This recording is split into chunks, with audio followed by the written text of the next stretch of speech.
Have you ever wondered how to use a blog for affiliate programming? Do you often wonder how to link affiliate programming with blogging? Have you found yourself frequently thinking if you have proper knowledge of increasing the revenue 3 times through blogging?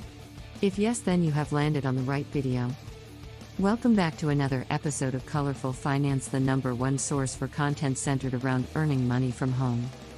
We provide you with theoretical experience in our videos and practical experience with the tools we provide you in the description.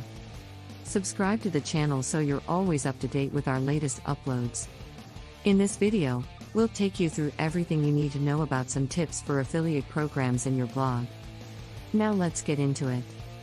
Original recommendations and personal stories are always better. There are literally hundreds of thousands of products and services for you to choose to recommend to the readers of your blog, but making money from them is not as simple as adding random links to these files to your blog. Your blog readers come back to your blog day after day because something about your articles attracts their attention. They have at least some level of trust and respect for you. Perhaps the fastest way to destroy what is to recommend them to buy something that you don't believe strongly will benefit them. The best results I got from affiliate programs, which I gave a frank and honest assessment of the product, including both its strengths and weaknesses. I do not just tell readers that I think an ebook is good, but I also talk about its weaknesses. In a sense, I criticize. On a level surface, one might think that this movement was not wise and that I should have received a glowing review. However, the turnover that I had through the program has proven otherwise. People want to know what they are buying first, and even if they know that a product has limitations, they will buy it if it meets their needs. Quality products linking. We all like to make sure we buy the best products money can buy. Your readers are no different from that, and are more likely to make a purchase if you are getting the best products for them. Choose products from reputable companies and quality sales pages. There is nothing worse than giving a glowing review of a product only to send you to a page that looks very bad. Consider the positioning of links. One of the things I go on and on about with AdSense optimization is the placement of ads. I tell bloggers to position of their advertising spots on the pages, like the top of a sidebar on the left, or inside the content, or at the end of the messages above comments, etc. The same principles are true for affiliate advertising. Related deep links work best. When I started using the Amazon Associate Program, I naively thought that all I had to do was put a banner advertising Amazon, those linked to the first page of Amazon, at the top of my blog. I thought that my readers would see it and surf on Amazon to buy, which would make me a rich man. Nothing could be further from reality. I deluded myself.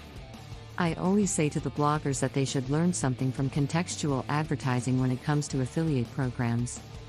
The secret of contextual ads like AdSense is that the reader reads a message on a particular topic on your blog, and when they see an advertisement for that product, they are more likely to click it than if they saw an ad for something else.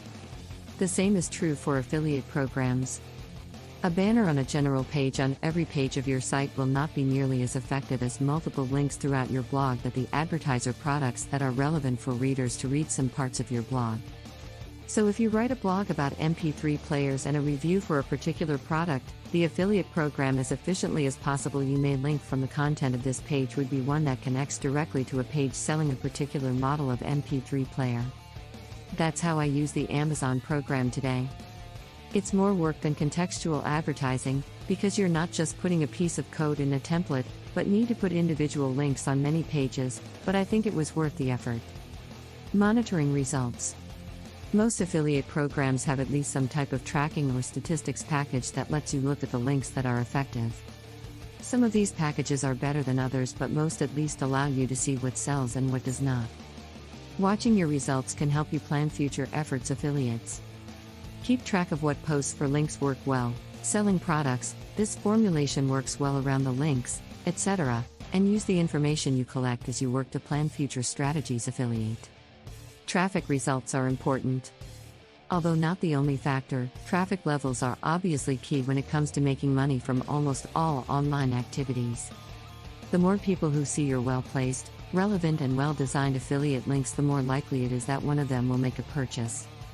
So do not just work on your links, work on building a readership. Not only that, think about how you can drive traffic to your blog pages where they are more likely to view your affiliate links.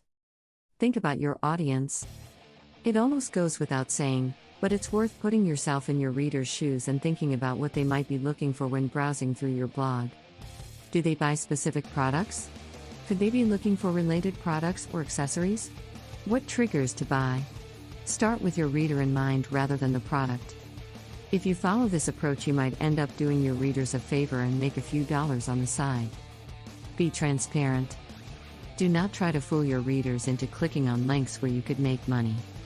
Although not always possible to label all affiliate links, I think that some attempts should be made to let people know what type of link, by clicking. I also think consistency is important with the readers of this blog so you know what to expect. For example, I usually put a note beside or under affiliate links to simply let the readers know that is what they are. On some of my blogs I don't do that because many of these links make it clear that by clicking on the link, it takes them to a kind of shop or information where a purchase is possible. That is a link to say buy the product 30 or get the latest product on 30.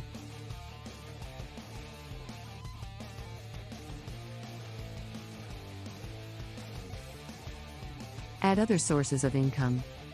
Affiliate programs and advertising programs are not mutually exclusive things.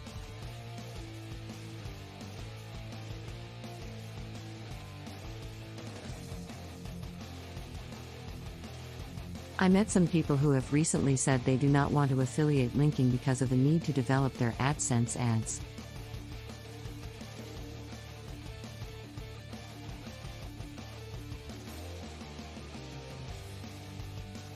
There exists a potential for diverting attention from the other. There is also a real potential for the two to work together as readers respond to different approaches.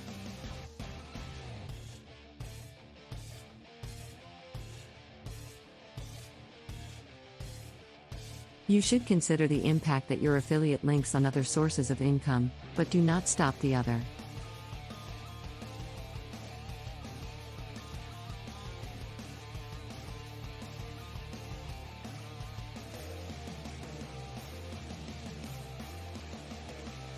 Proper diversification.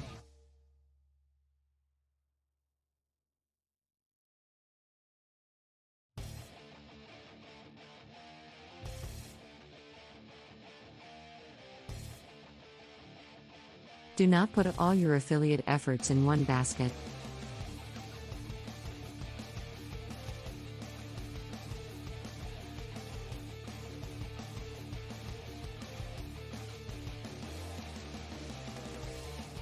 There are many products to link, so there is no need to just work on one.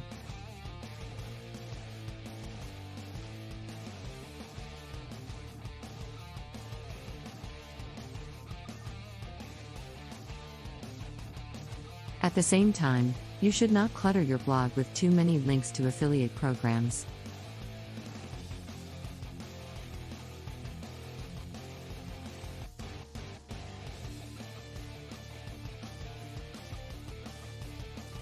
If you do, you run the risk of diluting the effectiveness of your links and could disillusion your readership.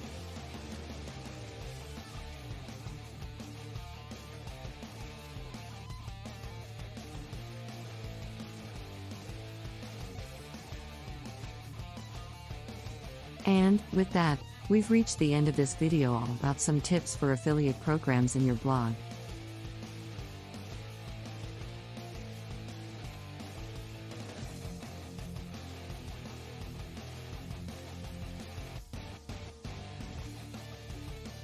Let us know in the comments section down below if you enjoyed this episode and found it helpful and interesting.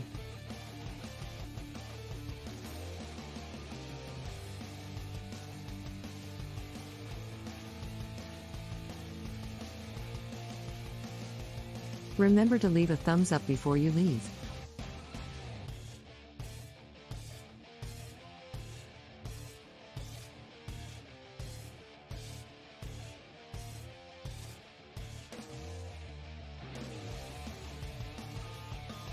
Also subscribe to Colorful Finance and click the notification bell so you're always up to date with our latest releases as always.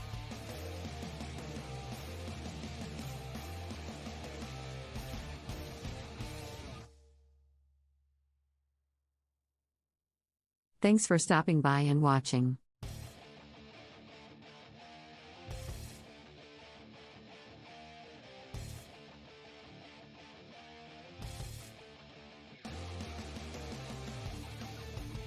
See you again soon in the next one.